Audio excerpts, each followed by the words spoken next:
Hi there, this is Dieting Dizzy, and I thought today I would do this sort of podcast, which is talking about dieting and depression. Now, depression is something which people who haven't suffered with it haven't got a clue what it's all about and think it's just easy to snap out of it. But those of us who suffered with it as well, we don't really like talking about it. We don't go up to people and go, "Oh, hi, I'm depressed." It's just not something, it's still a bit of a taboo in society. Now, when it comes to dieting, I believe that losing weight is about 90%, if not more, of psyche and 10% or less about the food itself. You hear people saying they got to get in the zone for losing weight. Well, I think that's harder in a way for people with depression because there's so much that we have to overcome. Anyway, when you start dieting, you probably start off with enthusiasm, maybe then get bored after a while, throwing in the towel, giving up. And yet there are other people who are more focused, who will stick to the regime every single day, every single meal time, every single day, and the exercise program, and lose weight really quickly. Now, when you do suffer from depression, everything is exaggerated. It's not just the feelings of hunger, really, that you have to worry about. It's feelings of inadequacy, failure, self-image, hate towards self, and feelings of ugliness. Sometimes like it's so difficult to get motivated when you're going through a bout of depression. I sometimes have days where I feel like I'm waist deep in treacle trying to wade through it all. Things are harder to do in your mind. It's all in the mind. And sometimes I say I'm tired, but physically I'm fine. Whereas in my mind, the tiredness is. And I know maybe for somebody who doesn't suffer from depression, that sounds really weird, but that's just how it is. So, anyway, what is the answer to this?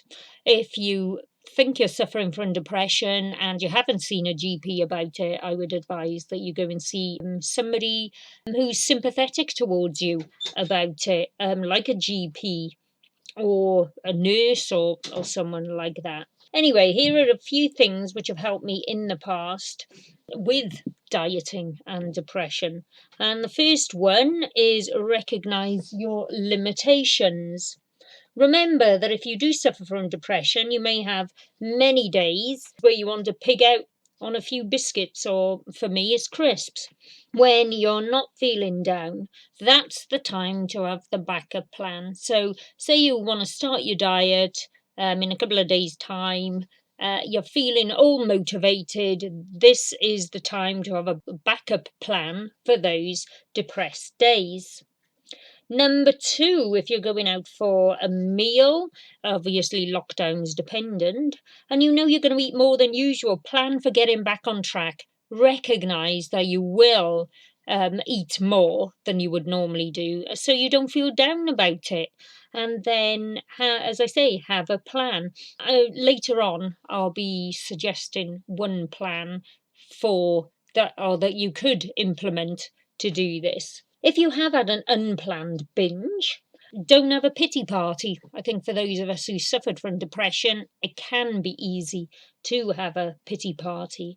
Just get straight up and brush yourself off, metaphorically speaking, and carry on. Number four, dump words like I've failed, useless, I'll never do it. Using negative words and phrases will set you up for a negative reaction to the whole thing. It will drag you down more, and then you will be more likely to binge and throw in the towel. You've not failed, you're not useless, and you will do it over time. And none of us are perfect. And we will say that, something goes wrong in work, we go, well, we're not perfect. But when it comes to dieting, we expect ourselves to be perfect, but we're not. So just embrace the fact we're not perfect and these slip-ups will happen. Number five, don't think you can lose 5 stone or however much you have to lose overnight. It didn't take overnight to gain all of that weight. So set realistic goals and take each day as it comes. And unless you're going out for a meal and you need to plan, don't look at beyond each and every day. Okay, number 6. This is kind of linked in with having a plan. Have a notebook with backup menus in it for those times when you do binge or have a big meal out with friends. Write it when you're enthusiastic. I think I mentioned this earlier. Write it out when you're enthusiastic so that if you're feeling down one day, you've got something to hand, and make sure the meals in it and maybe the exercises are easy to do, not something that you'll spend hours around or over a stove stirring or whatever. Just something quick and easy that's within your calorie allowance or whichever diet plan you're following, so that then you can get straight back on track and not have to think too much about it. Number 7, throw away your excuses. I ate too much.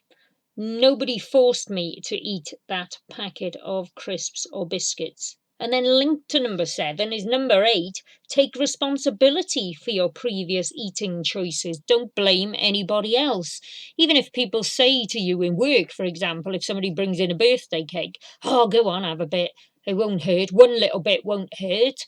Okay, they are kind of like trying to persuade you, but at the end of the day, you're in control of yourself and you can say, no, thanks, I don't want it. So don't blame other people for gaining weight. It's easy to do. If a lot of your self-image issues are to do with bullying when you were a child, or maybe being in a bad relationship, or unfortunately having abusive parents, just remember that this was in the past. Kids and whoever, parents or whoever can be mean. I was told by a girl in school that if I had a face like if she had a face like mine, she'd teach her butt to talk, although she didn't say butt. And then I came across a school photo a few years ago on Facebook. Another school friend showed it to me, and she was in it. And I was thinking, she actually wasn't that pretty. At all. I mean, I'm not exactly drop dead gorgeous, but she had no reason to be that mean to me because, as I say, she wasn't that pretty. And people who bully themselves either feel bad about themselves or they're just narcissistic and not worth bothering with anyway. So, I hope these points have helped you to realise that it can be done and we do need a backup plan, and you are special and precious, whatever people have said in the past, or even if people say things to you now, just ignore them. They're obviously living a very sad life if all they have to do is put people down. Anyway, if you did like this video, please consider liking and subscribing and clicking the notification bell. And I'm hoping to upload more videos in the future. You take care, everybody. And as I say, remember, you are special and precious. Bye now.